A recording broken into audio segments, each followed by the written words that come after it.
Bien, chicos, bienvenidos a la segunda clase de dirección de cámaras y manejo de switcher TriCaster. Voy a poner, voy a ver si puedo poner esta pantalla completa.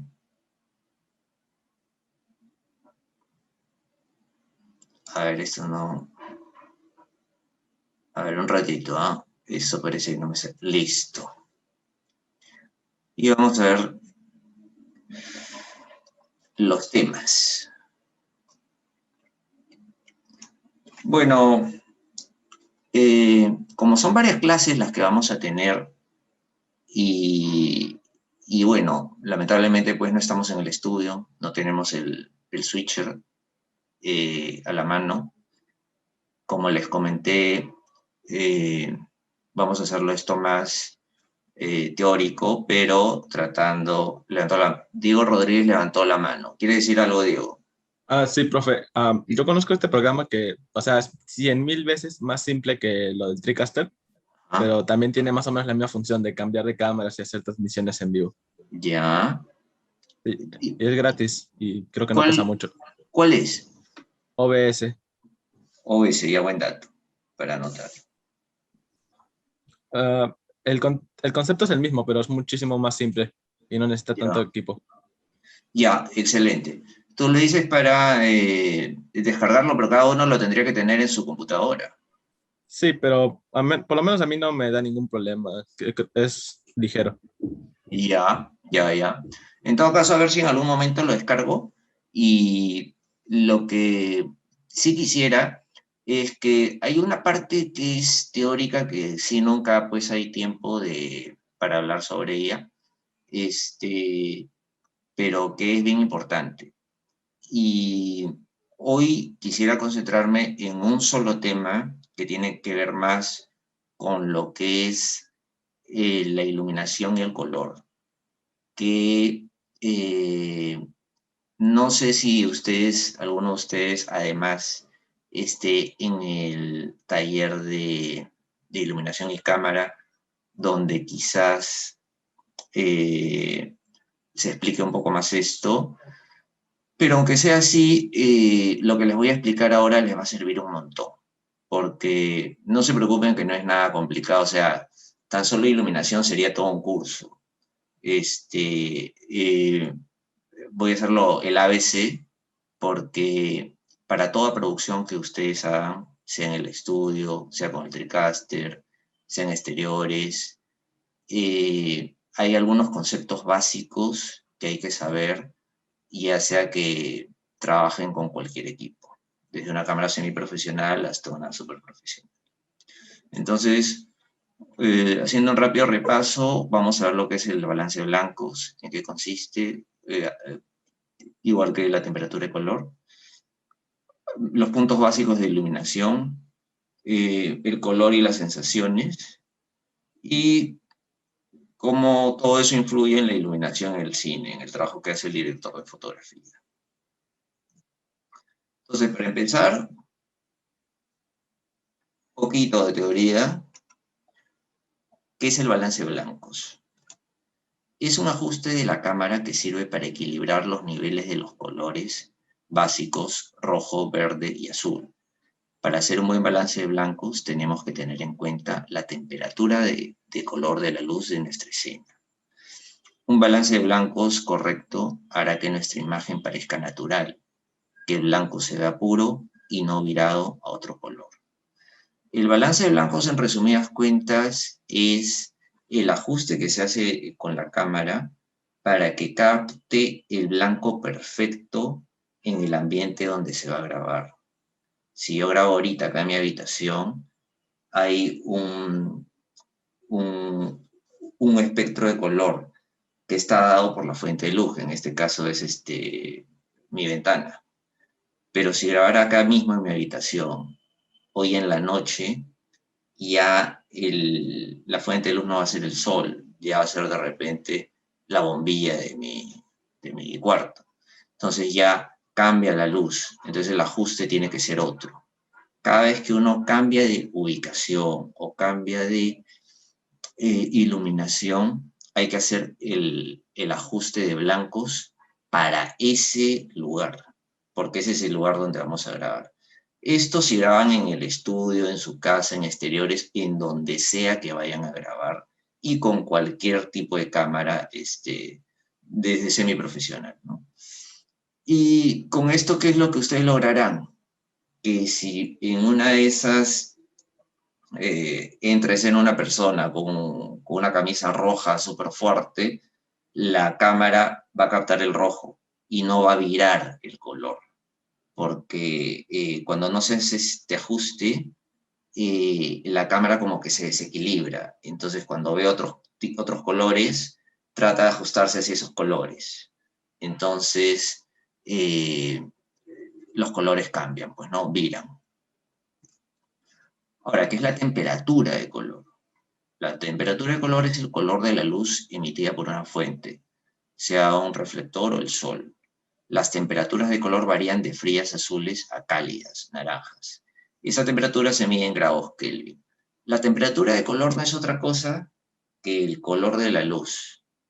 Si ustedes ven ahorita donde estén situados en su cuarto, donde estén, van a ver que el ambiente tiene una tonalidad que está dada por las paredes, por la luz del sol que entra de fuera. Hay una tonalidad, hay un color. Si ustedes entran a otro ambiente que esté más oscuro, el color va a ser otro. Entonces, cada lugar tiene una temperatura de color es el color de la luz que hay en ese ambiente. Ahora, lo más básico en iluminación son las tonalidades frías y cálidas. Mientras más, y se miden en grados o escalas Kelvin. Mientras más grados Kelvin tenga la fuente de luz, la imagen se verá más azulada, luz fría, como la foto de la izquierda.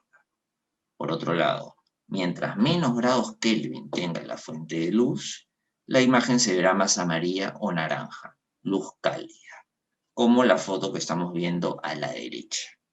Entonces, ahora, esto como les digo es lo más básico. Luces frías y luces cálidas. Ahora, quiero mostrarles este video que resume bastante bien esto que les he explicado hasta ahora, de lo que se trata el balance de blancos y la temperatura de color. A ver, un ratito para reproducirlo. Hola, hoy vamos a ver qué es esto de la temperatura de color, un concepto importante cuando hablamos de luz y que normalmente va ligado al de balance de blancos. Probablemente si estás ahora viendo este tutorial es porque son cosas que no tienes demasiado claras, así que vamos allá. La temperatura de color de una fuente de luz se define comparando su color dentro del espectro luminoso con el de la luz que emitiera un cuerpo negro teórico calentado a una temperatura determinada. Vale, ahora para que nos entendamos, la temperatura de color no es otra cosa que el color de la luz. La luz tiene una composición espectral y según sea esta diremos que tiene una temperatura de color o otra, es decir, unas luces serán más cálidas y otras serán más frías. La unidad de medida que utilizaremos para medir este color de la luz son los grados Kelvin, a pesar de que no estamos hablando de temperatura sino de color. Una bombilla de nuestra casa emite una luz más cálida que la luz que emite el sol, que es más fría. Las diferencias en el color de la luz las vemos mejor si las comparamos unas con otras. Veis que Débora está iluminada por dos fuentes de luz de temperaturas de color distintas. Una es más cálida, tiene una temperatura de color de 3200 Kelvin y la otra es más fría, tiene una temperatura de color de 5600 Kelvin. Cuanto más cálida es una luz, más baja es su temperatura de color y cuanto más fría es una luz, más alta es su temperatura de color. Incluso la temperatura de color del sol varía a lo largo del día. En el amanecer y en el atardecer la luz es más cálida, es decir, que la temperatura de color es más baja, y al mediodía la luz es más fría, es decir, que su temperatura de color es más alta. Un día nublado, la temperatura de color sube y en una zona exterior a la sombra la temperatura de color es aún mayor, es decir, que es más fría. Ahora bien, la visión humana es capaz de acostumbrarse a esas diferencias de temperatura de color en la luz porque el cerebro las procesa y las interpreta. Si nosotros miramos una hoja de papel blanco dentro de nuestra casa de noche con luz artificial, la veremos igual de blanca que si la observamos en la calle a plena luz del día. Nuestro cerebro es capaz de interpretar ambas luces como neutras, como blancas, ni cálidas ni frías. Pero las cámaras no son tan listas. A la cámara nosotros le tenemos que decir si estamos trabajando con una luz cálida o con una luz fría, o sea, con luz de 3200 o de 5600, porque si no, la interpretación no la va a hacer correctamente, es decir, que tendremos imágenes con dominantes de color cálido, frío o verdoso. En base a esto hacemos dos grandes grupos de fuentes de luz en cuanto a su temperatura de color, las fuentes de luz cálidas y las fuentes de luz frías, básicamente las de 3200 y las de 5600. Fuentes de luz cálidas, o también llamadas luces de tungsteno, son una vela, una bombilla incandescente, un fluorescente de color cálido o un proyector Fresnel. Las fuentes de luz frías, también llamadas de luz día, son el sol, un fluorescente de color frío, un proyector HMI, un monitor de televisión, etc. Aquí es donde entra en juego el famoso balance de blancos, que no es otra cosa que decirle a nuestra cámara bajo qué condiciones de luz estamos trabajando. Hay que tener en cuenta el color de las fuentes de luz para adaptar el balance de blancos de nuestra cámara a ellas. En las cámaras, el balance de blancos de luz día se simboliza con un sol y el balance de blancos de tungsteno se simboliza con un simbolito de una bombilla. Si nosotros estamos trabajando con una fuente de luz fría y ponemos el balance de blancos en luz fría, la imagen aparecerá neutra. Porque si tenemos luz fría, pero si nuestro balance de blancos está puesto en luz cálida, lo que nos ocurre es esto: tenemos una imagen con dominante azulada. Lo mismo pasa si estamos trabajando con una fuente de luz cálida y ponemos el balance de blancos de la cámara en luz cálida, la imagen aparecerá neutra, sin dominantes de color. Porque si tenemos luz cálida pero nuestro balance está puesto en luz fría, pasa esto: tenemos una imagen con dominante anaranjada. Ahora hay que tener en cuenta que una luz puede no solo ser fría o cálida, sino que además puede ser más o menos verde o más o menos magenta, como por ejemplo estos fluorescentes industriales que tienden a tener desviaciones hacia el verde, sobre todo. Por eso las cámaras, además de tener el balance de blancos estándar de luz día o luz de tungsteno, nos dan la opción de hacer balances de blancos manuales para corregir estas dominantes verdes o magentas. ¿En qué consiste un balance de blancos manual? Ponemos una hoja blanca bajo la luz con la que vayamos a trabajar, la encuadramos con nuestra cámara y hacemos un balance de blancos manual, con el que le indicamos a la cámara que queremos que esa luz con la que estamos iluminando nuestra hoja aparezca como neutra, sea el blanco, por así decirlo, sin ninguna dominante de color. Como veis, al hacer el balance de blancos manual hemos corregido esta dominante verde que tenía la luz y le hemos dicho a la cámara que esta luz es neutra. Bueno, y hasta aquí la explicación de la temperatura de color. Espero que os hayan quedado más claros todos estos conceptos. Y recordar, todo esto no quiere decir que nosotros siempre tengamos que grabar imágenes neutras en cuanto al color. De hecho, el mezclar temperaturas de color o tener dominantes de color, tanto frías como cálidas, es un recurso estético que se utiliza continuamente. Pero debemos hacerlo de una manera consciente y con una intención. Básicamente que nosotros dominemos a la técnica y no ella a nosotros. Bueno, pues nos vemos en el próximo tutorial. Bueno, esto último que dice acá esta instructora es importante, ¿no? Lo importante es dominar la técnica y ponerla a nuestro servicio. Y no siempre se va a grabar con color neutro. Por ejemplo, ustedes pueden ver películas en donde las escenas románticas están viradas al naranja. Entonces, eso es intencional, eso no se puede poner con color neutro. Entonces, haciendo un balance de determinada manera, como lo hicieron acá, se puede hacer que el color vire hacia el naranja, por ejemplo, ¿no? Entonces, más allá de que es correcto o que es incorrecto, es aprender la técnica y saber utilizarla, saber en qué momentos necesitamos que de repente a propósito esté virado hacia determinado color y en qué momentos necesitamos que sea neutro, o sea, un color, digamos, natural. Ahora vamos a seguir con otro video que va a explicar lo mismo, para que quede bien clara la idea de lo que es el balance blanco. ¿Qué tal amigos? Yo soy Edgardo y esto es Luces Cámara Prendo. Y hoy día vamos a hablar sobre la temperatura de color y el balance de blancos. Dos conceptos que están asociados entre sí y que es muy importante que lo tengas muy claros. Por ser conceptos bastante básicos, probablemente creas que ya lo conoces muy bien, pero en este video veremos también algunos ejercicios en donde ponemos el balance de blanco a nuestro favor para darle un uso creativo a nuestras imágenes. Así que vamos con el balance de blanco.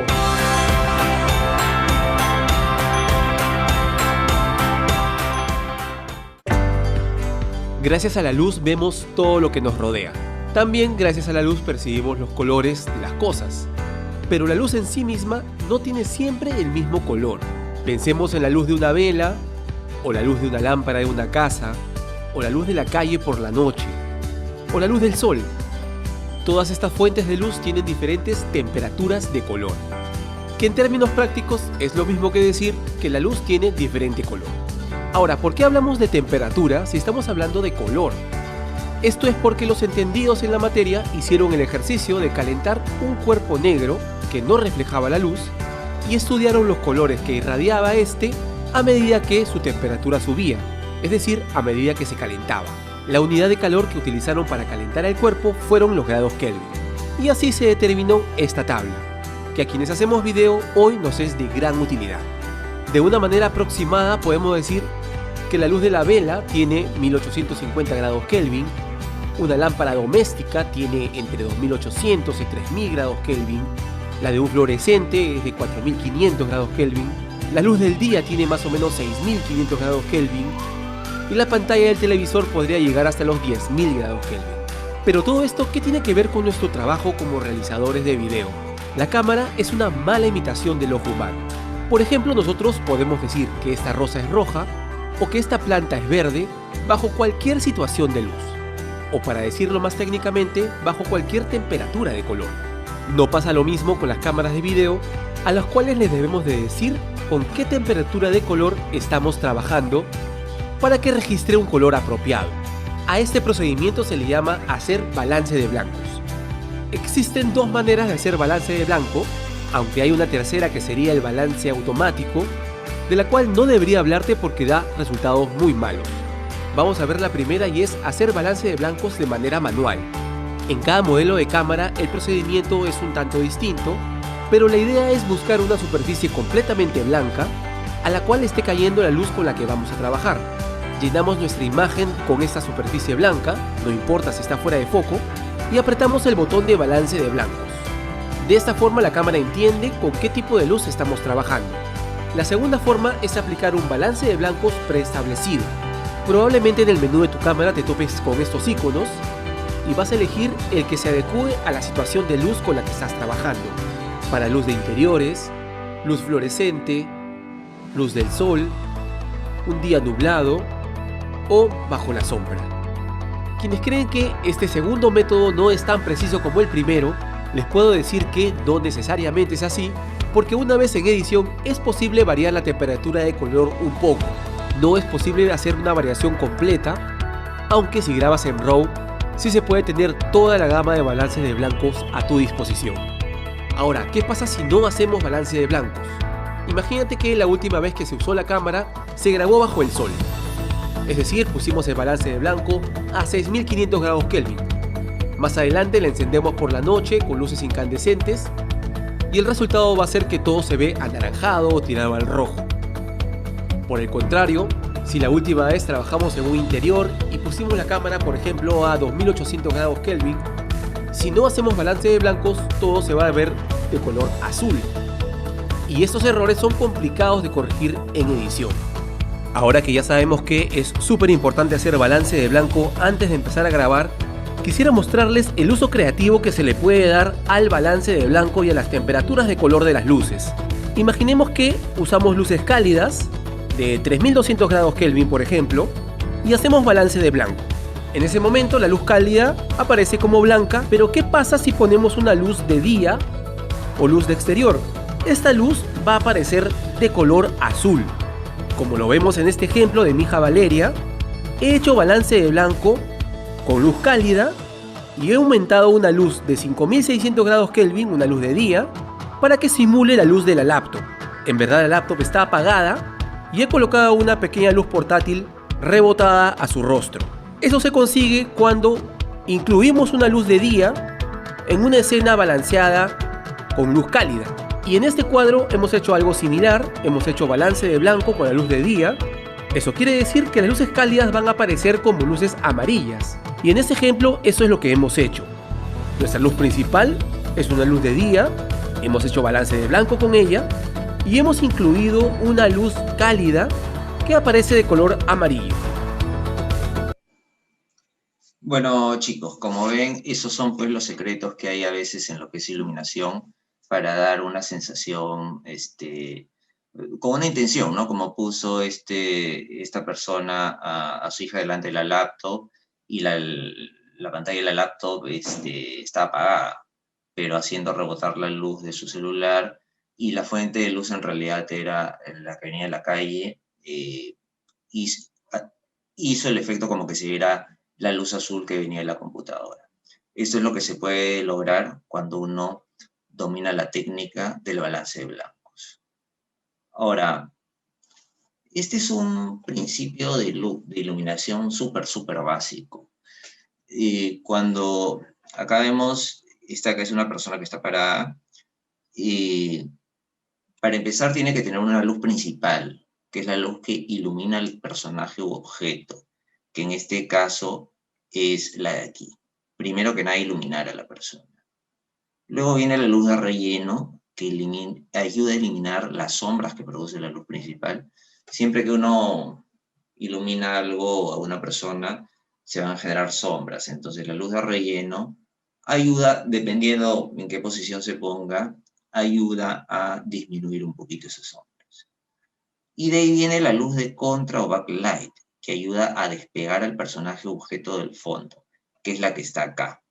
Ahora, esta luz le da al hombro y al cabello de la persona para que se note que no está tan pegada a la pared, para que haya ese halo de luz, le marque como un espacio y lo despegue de la pared. Vamos, ese es un principio súper básico. Sobre esto se puede poner más luces, o disminuir de repente, según la intención que se quiera dar, pero esto es para el principio básico, para iluminar bien a una persona. En este video vamos a ver lo que dime, Diego, has levantado la mano. Profe, una pregunta. ¿La iluminación se puede crear con efectos especiales? ¿O se tiene que ser necesariamente en el set? Como, por ejemplo, las películas a veces, cuando hay un efecto especial muy grande y se ve cómo iluminan los personajes. Ya. Sí hay maneras en After hay maneras de iluminar por puntos, de repente, por zonas. De repente hay una parte que no iluminaste bien y puedes darle como un halo de luz. Sí se puede, pero el resultado no es exactamente igual. Mientras tu grabación de origen esté mejor hecha, se va a ver mejor. Por ejemplo, esto que les he explicado antes del balance de blancos, ustedes han visto que en algunas partes se mostraba alguna imagen, por ejemplo, virada al azul. Entonces, con el sistema de edición Premiere, hay una manera de compensar ese azul, añadirle un poquito de rojo y buscar el punto neutro. Se puede hacer, pero no es igual a que hagas bien el balance y te quede bien desde el comienzo. O sea, siempre si has grabado bien, correctamente, con la intención que has querido darle, siempre el resultado va a ser mejor. Y como te digo, respondiéndote, sí hay algunas maneras de que puedas iluminar algunas zonas, pero el resultado no va a ser igual y además, digamos que te arriesgas bastante. Porque podría ser que no te quede como tú quieres, ¿no? Y es mucho mejor tener tu iluminación bien hecha, bien planteada, si sobre eso quieres hacer alguna corrección, qué sé yo, es mejor hacerlo así. Siempre que tu fuente, tu grabación pura, esté hecha lo más correctamente posible. Bueno, entonces le voy a poner este videito, que también es corto, para que puedan ver lo que les he explicado, ¿no? Pero ya con ejemplos. A ver un ratito, vamos a ver.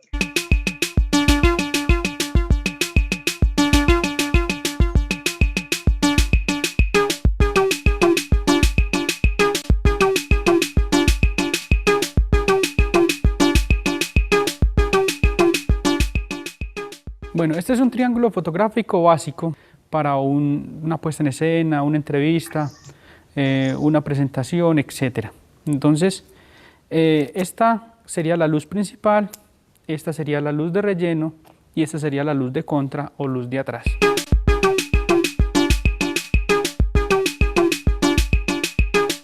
La función de la luz principal es modelar mi cuerpo y, como su nombre lo dice, ser la luz principal dentro de la escena. La luz de relleno es la luz que me va digamos que a matar un poco las sombras o a minimizar un poco las sombras que me genera la luz principal para que este lado no me quede oscuro. Y la luz de contra es la luz que va a separar mi cuerpo del fondo. Entonces, esa es la que va a servir como para generarme esta pequeña destello de luz acá a este lado y es la que va a generar que yo no esté pegado directamente a la pared y me genera dimensionalidad. Si quieren, vamos a ver en este ejercicio, vamos a ver qué pasa cuando apagamos una de las luces o algunas de las luces que están acá. Vamos a apagar primero la luz principal. Como ustedes pueden ver, ¿qué pasa? Al apagar la luz principal quedó un poco oscuro a este lado y a este lado quedó con un poco de iluminación y la luz de contra se ve perfectamente. Vamos a apagar la luz de contra y a ver qué pasa. Bueno, la luz de contra, si no tenemos la luz de contra, ustedes van a ver que el fondo va a estar muy adherido a mi cabello, que es negro, y el fondo que es oscuro. Entonces, por eso lo de importante de la luz de contra. Y quedamos solo con la luz de relleno. En teoría, podría decirse que uno puede trabajar con una sola luz, solo que vamos a perder algunos elementos básicos de la iluminación, que es separación de fondo, y vamos a perder un poco el volumen que me genera la luz principal. Entonces, luz principal, luz de relleno y luz de contra. Una de las dificultades que tenemos con la luz de contra es que siempre vamos a tener presente el trípode en la parte de atrás. Entonces, ¿qué hacer con la luz de contra? La podemos retirar un poco de tal manera que se salga del plano que estamos haciendo. Muchas veces, si es posible, podemos colgarla en una puerta, en una cercha, en algún elemento que nos sirva para que quede completamente desde atrás y no tengamos la dificultad del trípode que nos esté estorbando en el plano.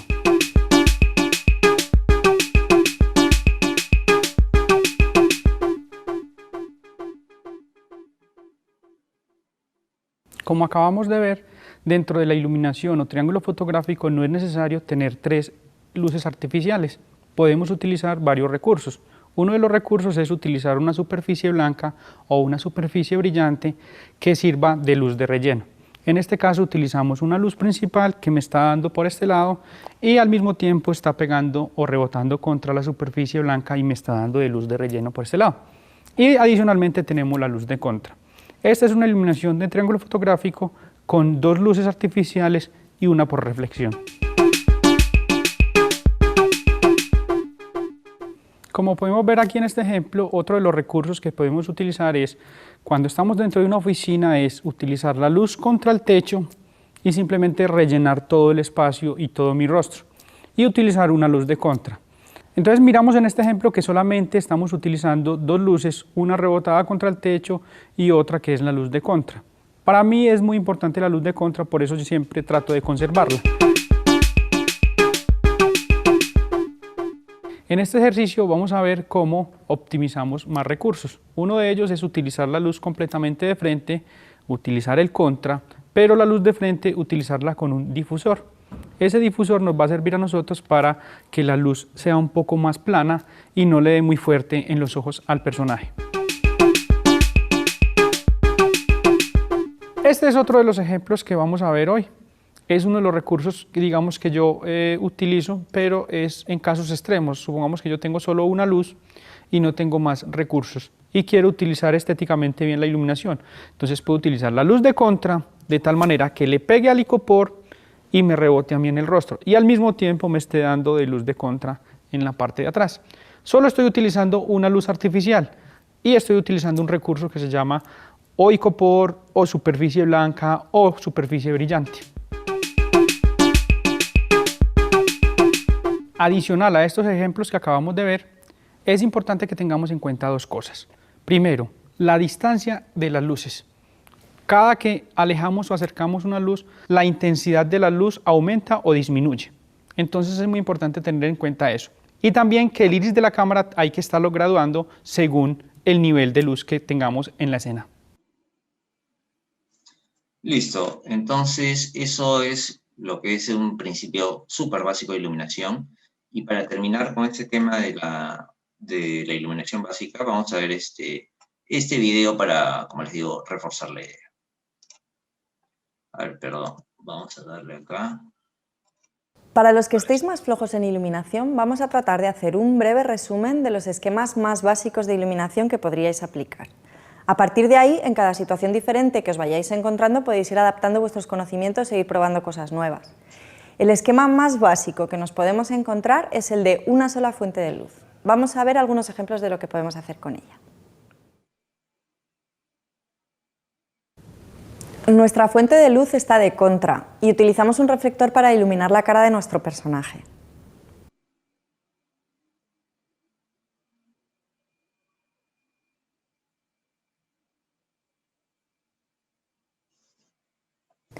Otra opción que tenemos es poner nuestra fuente de luz a 3/4 del personaje y utilizar el reflector por el lado contrario para controlar el contraste, es decir, lo que llamamos luz de relleno. Esta luz habitualmente se pone un poco por encima de la altura de los ojos del personaje, por dos motivos. El primero es porque la sombra que proyecta el personaje sobre el fondo la veremos menos si la luz está más alta. Y el segundo es porque la sombra que proyecta la nariz de nuestro personaje sobre la cara es más favorecedora si se proyecta un poquito más abajo y en vez de proyectarse justo en la mejilla, se proyecta así como en la comisura de la boca. A este triángulo que queda iluminado se le llama triángulo de Rembrandt. A este tipo de reflectores rígidos de Porexpan los llamamos esticos o Porex. Podemos controlar la intensidad del relleno acercando o alejando el estico. Así controlamos el contraste que hay entre la luz principal y el relleno. Cuanto más cerca pongamos el reflector del personaje, más cantidad de luz le llegará y reduciremos el contraste. Y cuanto más lo alejamos, más contraste tendremos, menos cantidad de luz le llega al personaje. La relación de los personajes con el fondo es importante. Controlando la cantidad de luz que se escapa al decorado, podemos resaltar a nuestro personaje separándolo del fondo.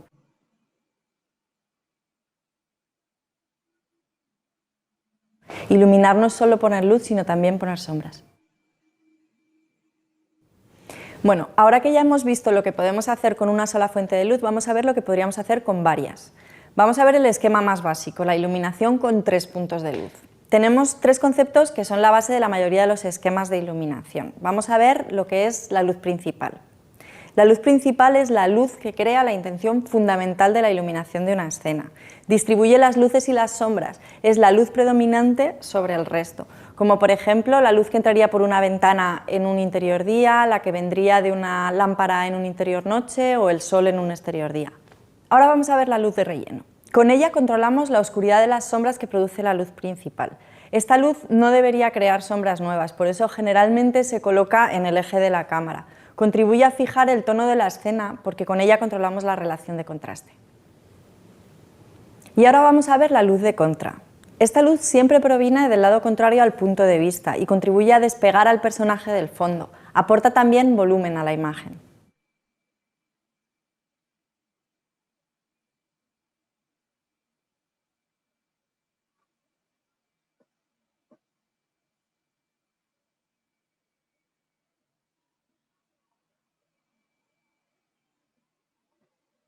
Vamos a profundizar ahora un poco más. La luz en general puede ser dura o suave, dependiendo del estilo de luz que queramos hacer. Eso ya es una opción estética nuestra. Cuando decimos que la luz es dura, nos referimos a su geometría y lo vemos claramente en que las sombras que arroja son duras, es decir, que la gradación que hay entre la luz y la sombra es muy corta. A eso lo llamamos gradiente de sombreado corto.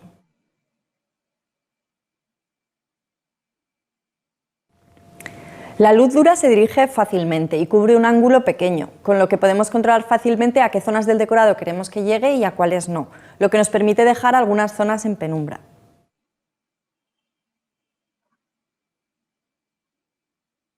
Cuando decimos que una luz es suave, queremos decir que la gradación entre la luz y la sombra es mucho más larga, es decir, que tiene un gradiente de sombreado largo. La luz suave es más difícil de dirigir y menos controlable y en general tiende a llenar nuestro decorado de luz, con lo que hace un poco más difícil el mantener algunas zonas en penumbra. Para conseguir cortar una luz suave necesitamos usar banderas más grandes o incluso esticos. Ahora vamos a hablar de la luz de relleno. Como decíamos, es importante que esta luz no añada sombras nuevas, ya que estas sombras no son nada fotogénicas. Para que esto no ocurra, la luz de relleno generalmente es una luz suave para que las sombras que produzca sean menos visibles. Y, muy importante, tiene que venir desde la dirección de la cámara. Por supuesto, nunca desde el lado contrario a la luz principal. Como decíamos antes, la luz de relleno es con lo que controlamos la relación de contraste o el ratio de contraste. Cuanta más luz de relleno pongamos, menor será el contraste y al revés, y tendremos una imagen más o menos dramática.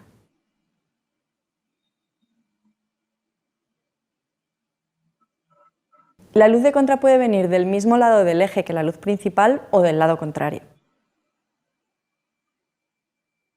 Otra función interesante de la luz de contra es que ayuda a hacer más visibles las partículas en suspensión, como el humo, la niebla, el polvo o la lluvia.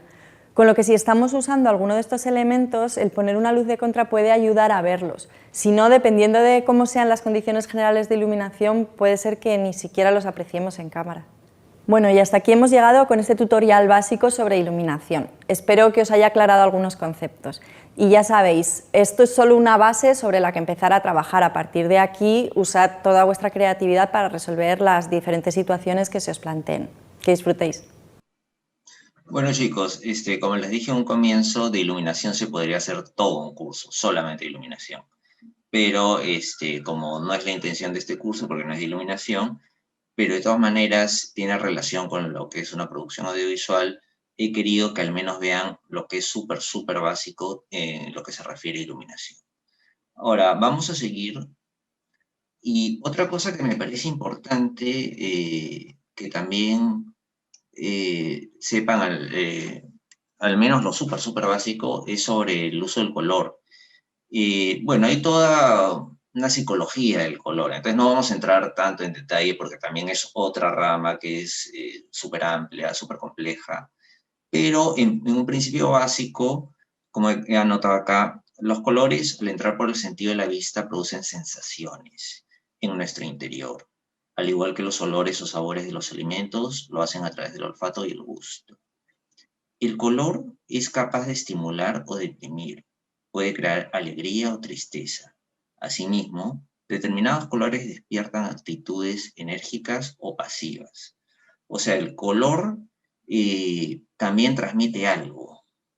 Y dependiendo, las escenografías, por ejemplo, de un programa, no son por gusto, obedecen los colores, obedecen a lo que quiera transmitir el director. Los colores de un logo, por ejemplo, de una marca, obedecen a lo que quiere transmitir esa marca. Entonces, voy a ponerles un video que resume esto que les estoy explicando de una manera mucho más profunda, para que sepan, al menos, como les digo, algo muy básico con respecto a lo que es el color. El color es un elemento que está en todo y convivimos con él durante toda nuestra vida. Pero siendo así, ¿acaso los colores no ejercerían algún poder sobre nosotros? Pues la respuesta, según la psicología del color, es un sí. Y como sabemos bien de qué va esto cuando tocamos temas de psicología en este canal, será mejor que tomen nota. Prepárense para conocer sobre la psicología del color y sobre todo, prepárense para saber cómo podemos sacarle algo de provecho. Así que, empecemos.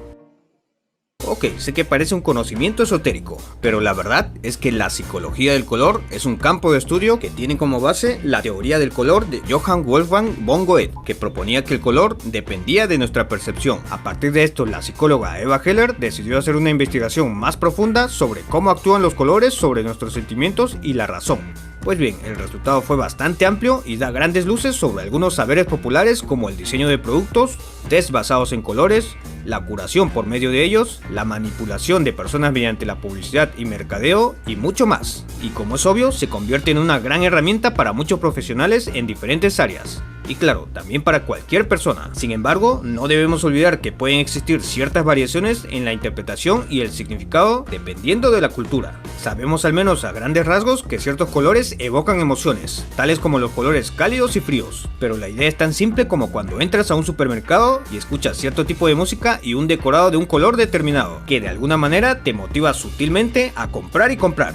Y la clave simplemente es evocar una emoción. Por ejemplo, el rojo aumenta el ritmo cardíaco, lo que a su vez provoca un aumento de adrenalina y hace que los individuos se sientan enérgicos y entusiastas. Y según Color Marketing Group, una compañía especializada en el uso de colores, casi el 85% de las razones por las que una persona elige un producto sobre otro tiene que ver con la percepción del color.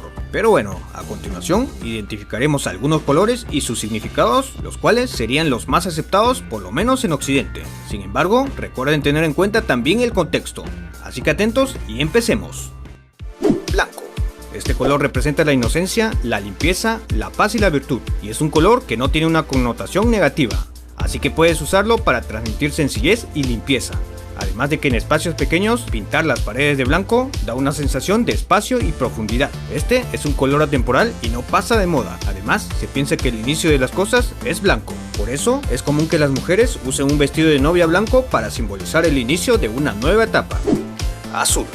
Representa la tranquilidad, la frescura y la inteligencia. Además, es un color elegante y usado en muchas empresas para transmitir confianza y tranquilidad. Para dar un ejemplo, el logotipo de Facebook. Sin embargo, si se usa el tono de azul equivocado, puede hacer ver a una marca como fría, distante e inalcanzable. Este color normalmente se asocia con la mente. Es por eso que los consumidores la asocian con la lógica y la comunicación. Rojo.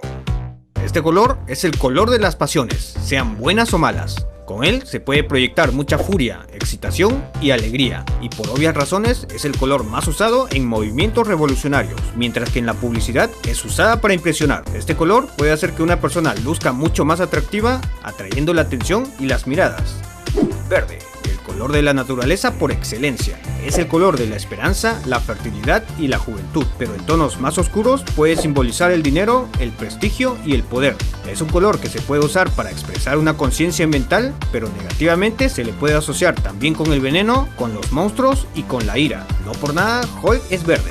En la publicidad es usada por Starbucks para proyectar el cuidado por la naturaleza, mientras que algunas cerveceras la usan para proyectar frescura. Morado. Este color representa la elegancia y la sofisticación. Además, también se asocia con el misterio, la nostalgia y la espiritualidad. Y en el pasado, era un lujo vestir una prenda de este color, y por lo tanto se asocia con el lujo y la realeza. Algunas marcas la usaron para proyectar la fantasía y magia, mientras otras lo lujoso y elegante. Rosa. Este color se asocia con la dulzura, la amabilidad, la ternura, el romance, la suavidad y la seducción, y normalmente se le reconoce como un color femenino. Por un lado, empresas como Victoria's Secret la usan para explotar esa feminidad, y las organizaciones benéficas relacionadas con el cáncer de mama también usan este color. Naranja. Este es el color de la diversión, de lo exótico y de lo poco común. Es un color claramente incitante y extrovertido, que llama mucho la atención y se asocia con la calidez. Sin embargo, existe la vieja percepción de que el naranja es barato o de bajo presupuesto, aunque esto está cambiando, tomando el significado de lo amigable, exótico, intenso y llamativo. La mayoría de las marcas que lo utilizan intentan proyectarse amigables, divertidos y alegres. Algunos establecimientos de comida rápida la usan para atraer la atención y estimular el apetito. Sin embargo, después de un rato puede volverse molesto y hacer que las personas quieran irse. Y creo que cumple su objetivo para un servicio de comida rápida, ¿no? Amarillo. Este color por un lado simboliza la energía, alegría, iluminación, optimismo y diversión, y por el otro simboliza la envidia, celos, incertidumbre y quietud. Por lo tanto, el color amarillo sería muy ambiguo. Además, así como el naranja, la excesiva presencia de amarillo puede llegar a irritar a una persona. Las marcas suelen usarla para proyectar alegría, optimismo y amistad, además de ser un color bastante llamativo que contrasta muy fácilmente. Negro. Este color representa el poder y también la muerte, aunque en el mundo de la moda es el color de la elegancia, la formalidad y la sobriedad. Este color puede proyectar la objetividad y la funcionalidad. Además, es uno de los colores favoritos en el mundo de la moda. Y así como el morado puede ser visto como un color lujoso, y muchas empresas la usan para proyectar seriedad y seguridad. Además, que puede hacer lucir a una persona más delgada. Gris. Este color tiene distintas connotaciones según la cultura. En algunos casos puede ser interpretado como la indeterminación o la mediocridad, pero según los expertos significaría la paz, la tenacidad y la tranquilidad. Marrón. Es asociado al chocolate, la tierra, la madera o el otoño. Este expresa la confortabilidad, humildad y equilibrio. Muchos lo asocian a la experiencia, lo acogedor y anticuado, y ha sido uno de los colores más rechazados desde la Edad Media, aunque es usado ampliamente en la moda. Además, según la psicología del color, este causaría lástima o compasión. Así que ya saben. Muy bien, ahora ya tienes toda una paleta de colores para ser usada oportunamente. Depende de ti dónde, cómo y cuándo usarás este conocimiento. Ahora me interesa mucho saber tu opinión. ¿Crees que realmente los colores pueden influir en nuestras decisiones o que puedan evocar emociones? Listo, chicos. Y ahora ya para finalizar, vamos a ver este video que es sobre, más que iluminación, este último video que les voy a poner es de un especialista en cine, alguien que aprecia mucho la fotografía, la iluminación.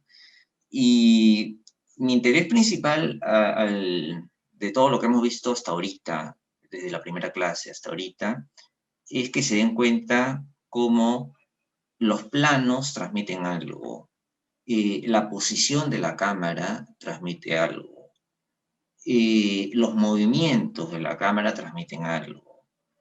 La temperatura de color de una película, de una producción, transmite algo. La iluminación transmite algo. Los colores que acabamos de ver ahorita transmite algo.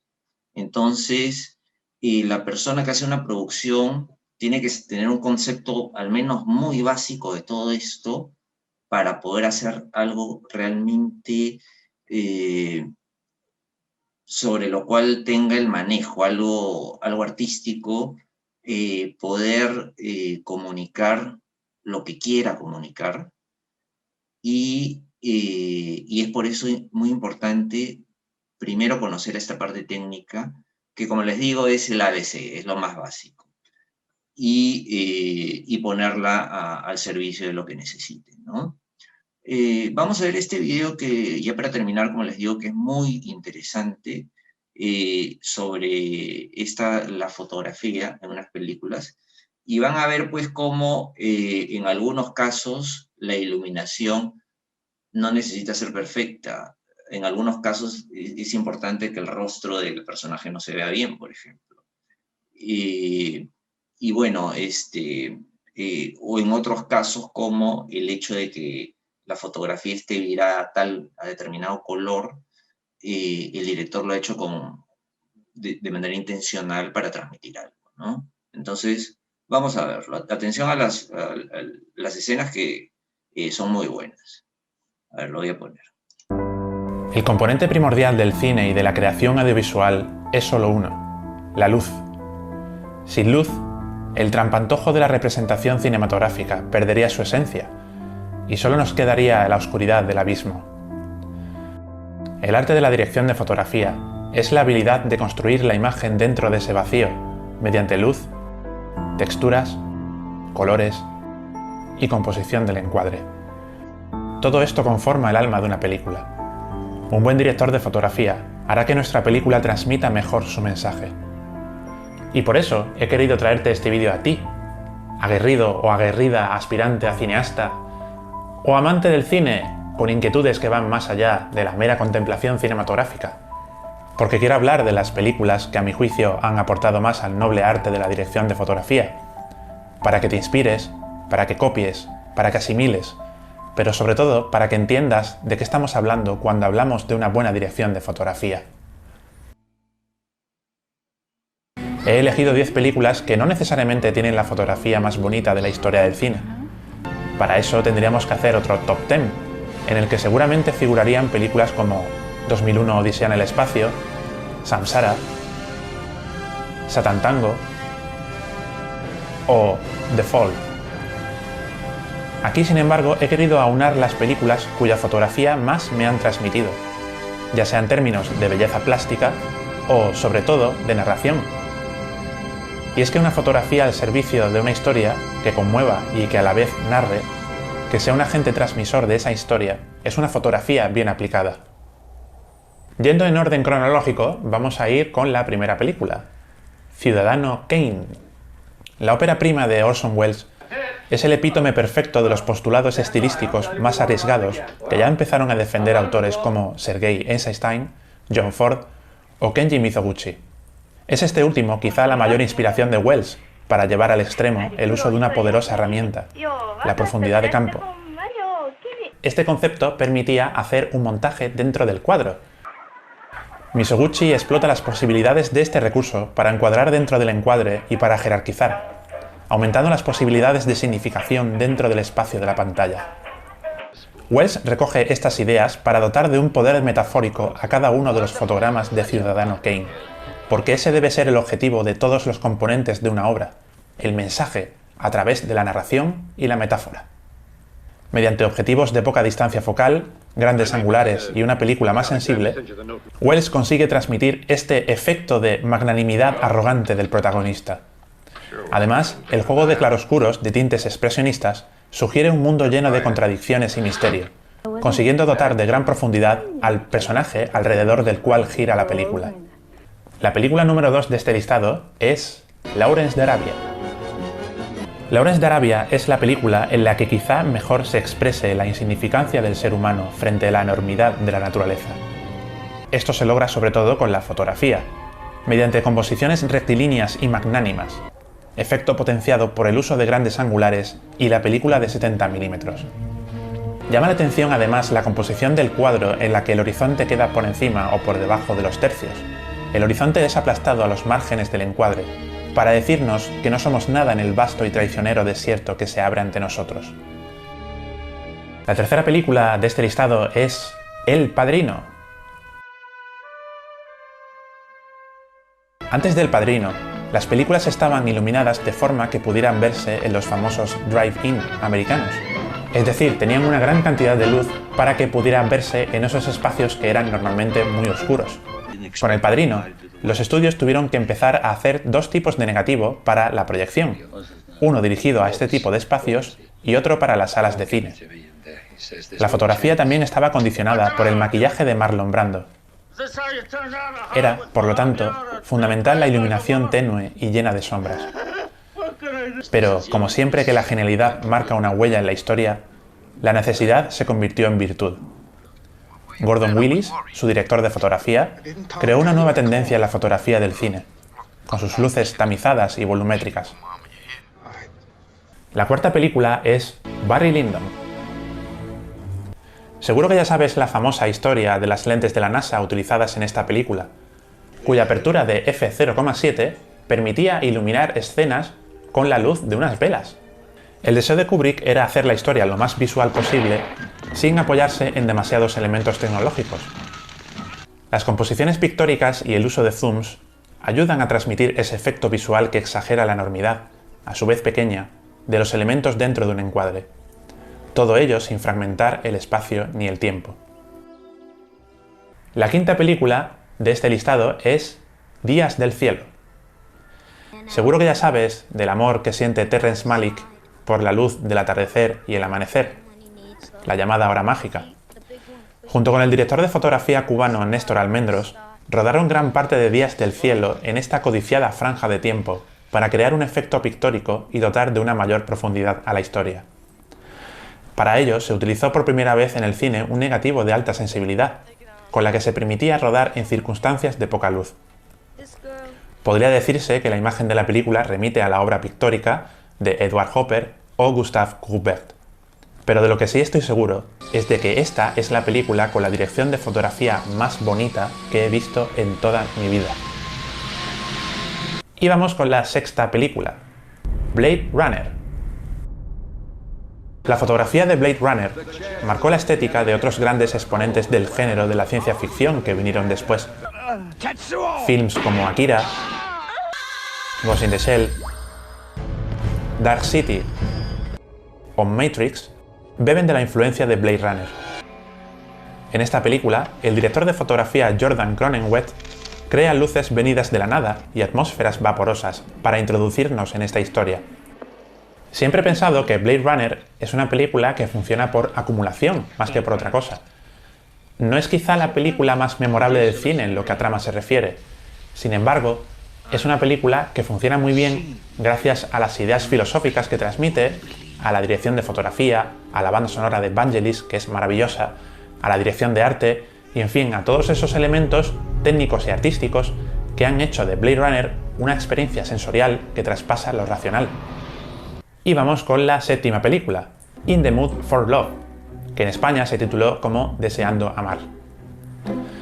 La película de Wong Kar-wai se trata de una historia que está contada desde un recuerdo, y para ello se ha querido transmitir esa idea de fragmentación casi onírica, apoyada en el uso de la cámara lenta y la banda sonora arrebatadora, para retratar escenas de la vida cotidiana de los dos protagonistas. Llama la atención los encuadres aparentemente extraños de los personajes, que viene a subrayar esa falta de cercanía entre los dos protagonistas.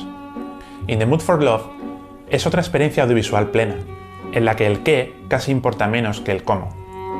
Cabe destacar que Wong Kar-wai indicó a sus actores que la película era poco o nada verbal, que deberían dejar que sus cuerpos hablasen. Esta idea está transmitida maravillosamente por la fotografía de Christopher Doyle, uno de los autores más personales en este ámbito. La octava película es La escafandra y la mariposa. Podría haber elegido la película que lanzó a Janusz Kaminski al estrellato de los directores de fotografía, La lista de Schindler, pero creo que su trabajo en La escafandra y la mariposa, por su audacia, es un ejemplo de lo que se puede hacer con la fotografía para transmitir. Aquí, las leyes clásicas de la dirección de fotografía son abolidas para dar rienda suelta a un estilo libérrimo, en el que se intercalan composiciones académicas con ángulos aberrantes y movimiento de cámara sorprendentes para transmitirnos el estado emocional del protagonista. La novena película de este listado es El árbol de la vida. Esta es el segundo exponente de Malick, quizá el mejor observador del mundo en la actualidad. En esta ocasión se sirve del trabajo del mexicano Emmanuel Lubezki. Sé que muchos de los que veis este canal sois de México, así que debéis sentiros orgullosos porque que sepáis que tenéis uno de los mejores directores de fotografía vivos que existen en la actualidad. En esta película, Malick vuelve a dejar patente su fascinación por la naturaleza, de nuevo rodando en la hora mágica para captar los tonos del atardecer. En El árbol de la vida se usa de forma intensiva el gran angular, para captarlo todo en ese juego que nos plantea Malick de mostrarnos la vida.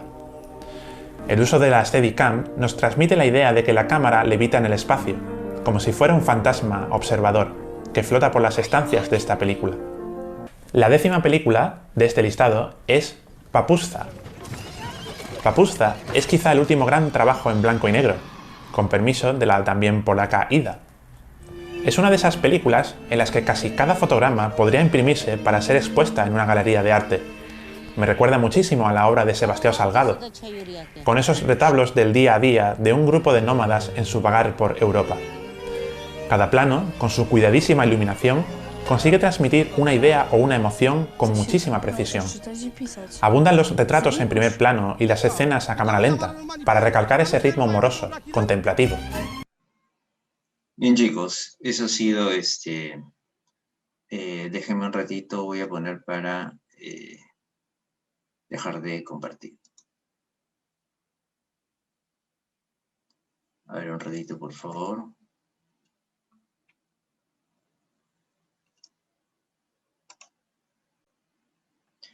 Bien, chicos, bueno, ese último video lo puse con la intención, como les comenté antes, de que vieran cómo la mejor fotografía no es precisamente la que está mejor iluminada, sino la que logra transmitir lo que el director quiere transmitir.